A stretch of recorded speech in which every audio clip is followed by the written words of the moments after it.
Je pense qu'une première chose qui est prudente, c'est de se remémorer que chaque guerre est précédée d'un grand média mensonge. Quand les États-Unis ont attaqué le Vietnam, ils ont dit que c'est parce que 2 navires vietnamiens avaient attaqué leur flotte. Après, ils ont reconnu que c'était faux. Quand on a attaqué l'Irak, on a dit que c'est parce qu'il avait des armes de destruction massive, qu'il était complice d'Al-Qaïda ou toutes sortes de choses qui se sont avérées fausses. Quand on a attaqué la Yougoslavie, on a dit que c'est parce qu'il y avait un génocide au Kosovo. Un an après, j'ai eu un débat avec le secrétaire général, le porte-parole de l'OTAN. Il a dit ah non, on n'a pas dit ça, c'était faux. L'Afghanistan, on nous a dit que c'est parce qu'ils étaient responsables du 11 septembre. À chaque guerre, il y a un média mensonge. Après, on sait que c'est faux, mais le mal est fait. Et on sait aussi que ce sont des guerres qui poursuivent en fait d'autres objectifs et qui vont tuer beaucoup plus de gens que ce qu'on nous a dit. Je pense que ce serait important de prendre du recul, comme on vient de le faire, de remettre ça dans un contexte. Et justement, puisque vous m'avez fait l'honneur de m'inviter dans cette émission, qui est assez exceptionnelle, néanmoins, je pense que vous avez fait une erreur en m'invitant, parce que quand j'entends toutes ces choses-là, je me sens un peu un idiot. Ça fait déjà 10 fois qu'on m'explique la différence entre un bon arabe et un mauvais arabe, et je dois être idiot parce que j'ai toujours pas compris. Quel est le critère pour l'Europe, pour les États-Unis, pour distinguer le bon arabe et le mauvais arabe?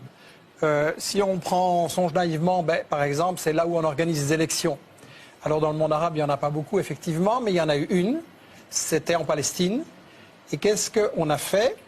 Le Hamas a eu 56%.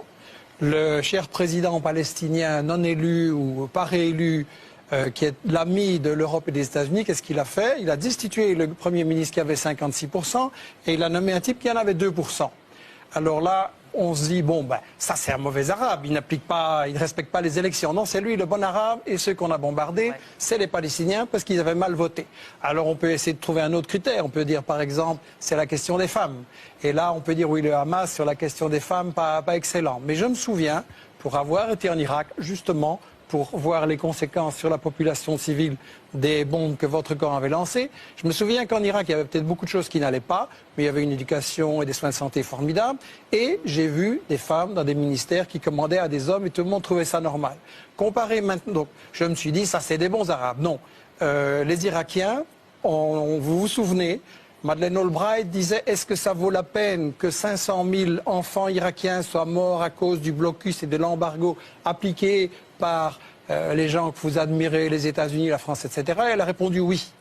Donc les Irakiens qui avaient émancipé la femme, ce n'étaient pas les bons Arabes. Les bons Arabes, c'est par exemple l'Arabie Saoudite, où il est interdit à une femme d'aller, de faire des études, de voyager, d'aller à l'hôpital sans son mari, etc. Eh bien, je voudrais, mais je ne vais pas vous interrompre, mais je voudrais continuer ce point pour montrer qu'on est complètement dans l'hypocrisie et dans le 2 poids et 2 mesures.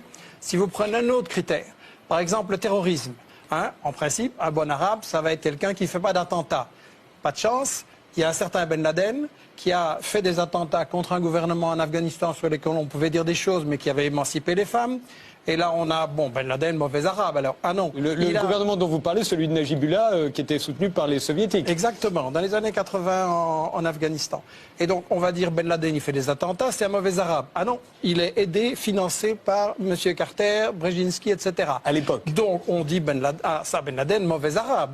Bon arabe, puisqu'il fait des attentats financés par les États-Unis. Malheureusement, après, il fait les mêmes attentats contre les États-Unis. Et donc, le bon arabe devient un mauvais arabe. Et le bon arabe, finalement, dans toute cette définition, c'est l'arabe qui est à genoux, qui donne son pétrole aux États-Unis. Et celui-là, il pourra traiter les femmes en esclaves, commettre des tortures, du terrorisme. Celui-là, on lui fera rien parce qu'il dira toujours merci aux États-Unis et à M. Sarkozy. Mais là, on est dans les véritables buts de guerre de toute cette histoire-ci et de cette guerre en Libye. Un, c'est le pétrole. Il faut quand même avoir le courage de le dire. Comme en Irak, c'est une guerre pour le pétrole parce qu'il s'agit de contrôler le pétrole partout, qui rapporte énormément. Et deux, il s'agit de bloquer le monde arabe qui est en train de dire ce pétrole, au lieu qu'il aille dans les poches de Total et de Chevron, il pourrait servir à ce qu'on fasse comme Chavez ou comme Evo Morales un développement social avec l'éducation, des soins de santé gratuits pour tout le monde, un travail pour tout le monde, que le pétrole soit utile et pas comme vos amis, le roi Fahd et les émirs du Qatar, qui construisent avec le pétrole des tours de 600, 700, 800 mètres dans lesquelles une suite ça coûte 20 000 € la nuit. Et ça sert à quoi ça pendant qu'il y a des crèves la faim partout dans le monde?